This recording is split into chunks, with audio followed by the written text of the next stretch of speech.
Bon, ya liboso to sengi merci mingi na biso nyonso ndenge toyaki awa na fête pona ko sepelisa papa Gustave Toko na mama Ornella Misenga na manifestation munene basalisi o ba sepelisi biso bandeko na bango. Donc 15 ans de mariage. Donc eza facilité. Pona ko 15 ans ya mariage eza pena facilité ba msuba za komona basali une année bakabwani ba msusu 2 ans ba msusu 6 mois bakabwani. Mais bango pena 15 ans de mariage pena to féliciter bango to bogali bango ba fleur. Donc toujours ba continuer ndengwana na bana o bazo simba na bana o bazo botama na yes surtout papa Gustave baza responsable de l'église. Donc c'est bon. Donc si baza responsable est toujours à maintenir kaka ba position wana na année ya sikape to koti ya 2022. Donc eza pe année moko ezala année moko ya makambo bien katikati na bango pe na libota mobimba.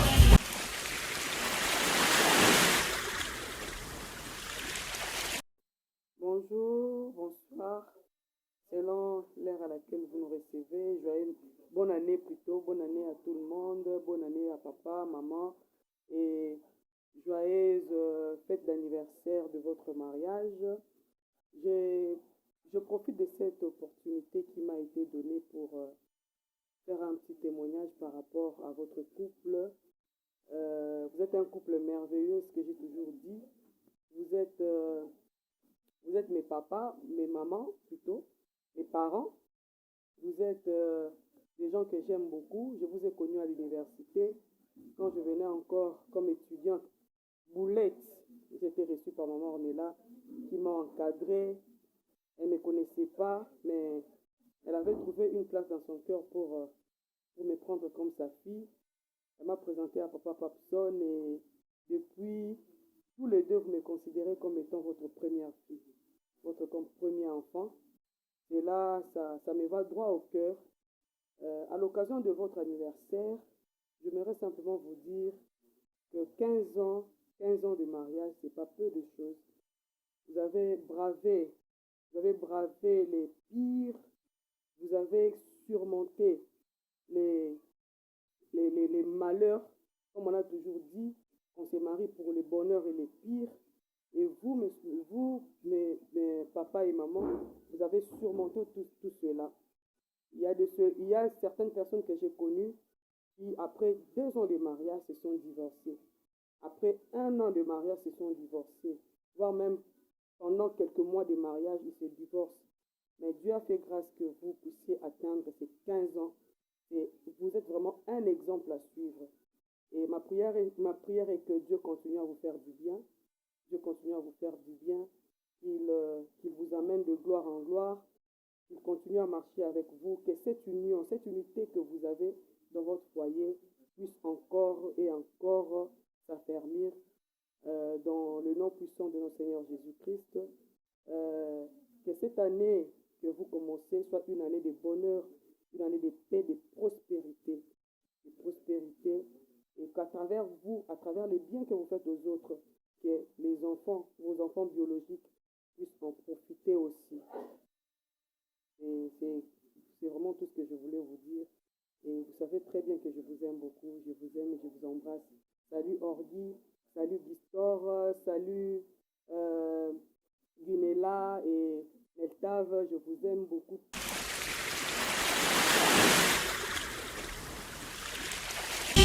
Oui, vraiment, nous bénissons le Seigneur pour ce moment merveilleux que nous venons de passer. Nous venons de célébrer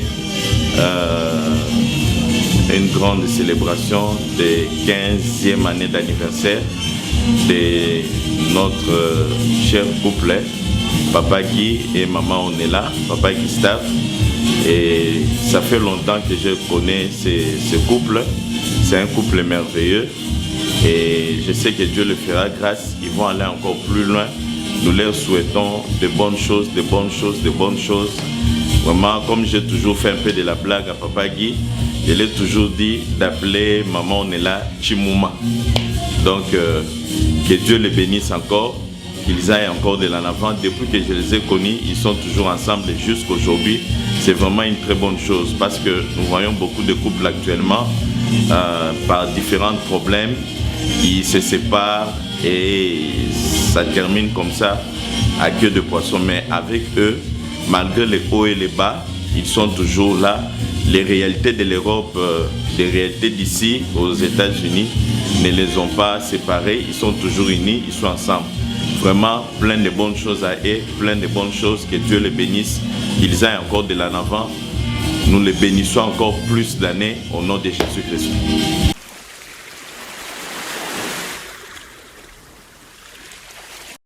Je voudrais souhaiter un heureux anniversaire de mariage à mon ami, mon frère, Papson Isebong, Papa Gustave et sa femme, Maman Ornella, celle que j'appelle affectueusement Mfwamba. Donc, ngai nazali, ngai nde témoin libala.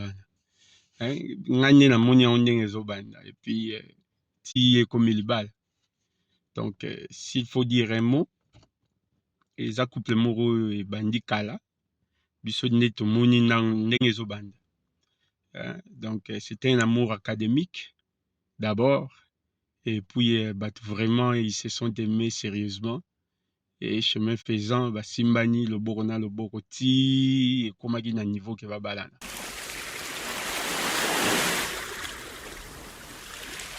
Yeah, so we're all here together for Dad and Mom's 15th wedding anniversary. And honestly, all I can say is thank you to them, to the Lord for protecting them for all these 15 years, giving them unity and strength to hold this family together. And I want to thank them also for giving us a healthy environment to grow up in and giving us all the opportunities we need to be good people in life. And yeah, congratulations for everything.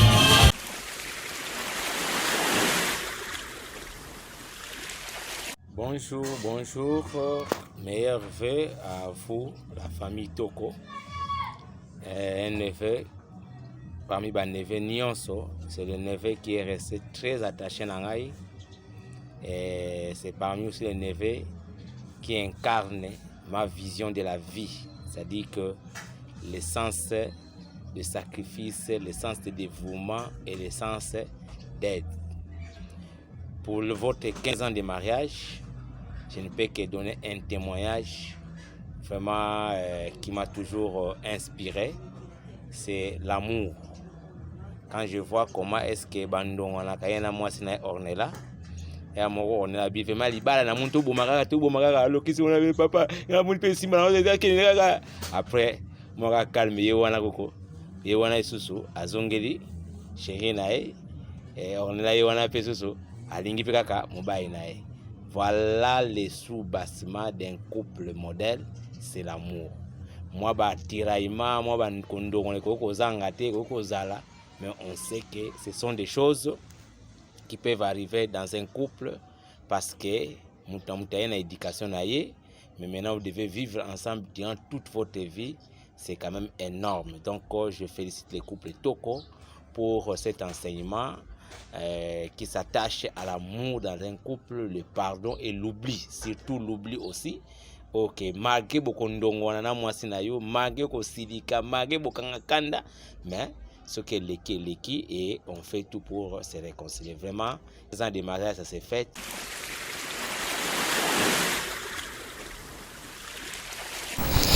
Bon, ngai comme ngai Gustave to Convoizolo, Bentimba benganga Papson. Vraiment, nazali ko songisa matondo mingi na remercier notre Dieu parce que ça fait maintenant 15 ans tous ensemble na molongani na ngai chérie na ngai Ornella Misenga Fomba na solo c'était pas facile 15 ans autokokisi il y a eu des moments il y a bisengo il y a eu des moments pe au mami ce kitaki. Il y a des moments, il n'y a pas si, na ba moment il y a joindre notre koloba. On est là Misenga à l'époque, Fwamba Melelo, na koma Ornella Toko. naza na esengo mingi ya koloba oyo ezouta au fond de moi. Esengo mingi parce que 15 ans de mariage c'est pas peu de choses. À l'époque pendant mon on était mais aujourd'hui na yeko réaliser que ezalaki destin. La solo c'était pas facile 15 ans au Tokokisi. Il y a eu des moments il y a bisengo, il y a eu des moments pe au Miami ce kitaki, il y a eu des moments il y a pas si na ba moment il y a joindre na hotel koloba. Vraiment to bandaki depuis université eza kuna ndeska to kutanaki et memi bisoti na mariage pour lelo to célébrer 15 ans nango. C'était pas vraiment facile 15 ans dans notre loba, mais on s'est tenu dans tout simbanaki la main dans la main pour les loto réaliser 15 ans au neka baloba kanalibala ezalaka bisengote pas si pezalaki. À l'époque tango chéri nanga on a benga caché Gustave mingi babengaka ye pe papagi ponga mona sala kombo wana papagi bamisu bayebi na kombo ya Papson era bande kolinga ngai en tout cas tozalaki baétudiant nanu à l'époque na campus nalingaka ete na bi yo linganga parce qu'il était d'abord un frère de l'église et par après un ami un confident donc c'est nakoki olingo te nga nalinga oyo mutuza master nanga nakoki olinga te mais voilà aujourd'hui destin place memi biso 15 ans de mariage. Mais totikana kité vraiment femme nangai moi si nanga maman on est là. C'est une femme courageuse oyo a soutenir ngai na batangu nyonso ezaki ba difficulté elle m'a soutenu. 15 ans de mariage ezaki facilité. Tokutani na bande batu balobaka bambonge makambo ya ndenge na ndenge. Bambonge makamade na ndenge toboyana nde batu nyonso baza balingani baboyani batolingani toboyani. Je me souviens encore autrefois à l'époque tozaki na campus nga nazaki logé na Home 80 nazaki na première licence si je me souviens bien yepe azaki na deuxième licence et au salake tobebana makasi toboyani na bisi na mono soute kolukanga te c'est fini. Ezalaka vers minuit. Pour l'époque, tozaki so ozui moi 100 francs, na au moins 10 francs, na yo moi $10 na yo taka bambongo na biso ya étudiant à l'époque. Tozaki siko ko sangisa place mo to bito sa caisse na biso mo to garder mbongo ensemble. Quand bien même tozaki na marié te mais to banda garder mbongo ensemble. Et au sasko ke comme ki pour ko utiliser mbongo tozaki na ba vie contraire. Ba vie contraire on essaye ke to panzana. Na ebisi toka bolambongo zwa yonga pe na zwa yanga esila ayebisi ngai na ozwa mbongo te simba mbongo nyonso na yese bon ça va comme na simba mbongo nyonso mais ngai na yo esili na koti na nga pe na Home 80 ezaki vers je crois ba 23h minuit comme ça to bebani makasi esili nga na koti na comprenate ye faka zonga donc à l'époque il faka zonga cité week-end tango na comprenate na 5h30, 5h du matin, 5h30. Na vanda na chambre na lalaki na chambre na Home 80 pour la ba oba yebiango.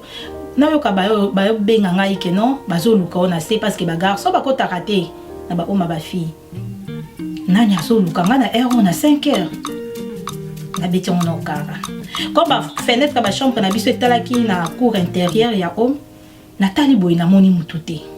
Na la lisusu atindi deuxième personne na yo comprendre que zaki est parce que insistance ane ko cause la kaka ye na boyi ko ndima tellement que abande ko insister afandi kaka wana tant yo koma ba 6h ye moka zu courage wana akoti na porte atemika na porte akoti na katite mais azotala la cour intérieure comme chambre na biso pesa ki fenêtre nango na kati boye na yoka muto benga A56 on est là chercher Nathalie bona moni kezala ki vraiment ye ntazo benga ngai alors ngai pe nazongisi lié. Elle n'est pas là.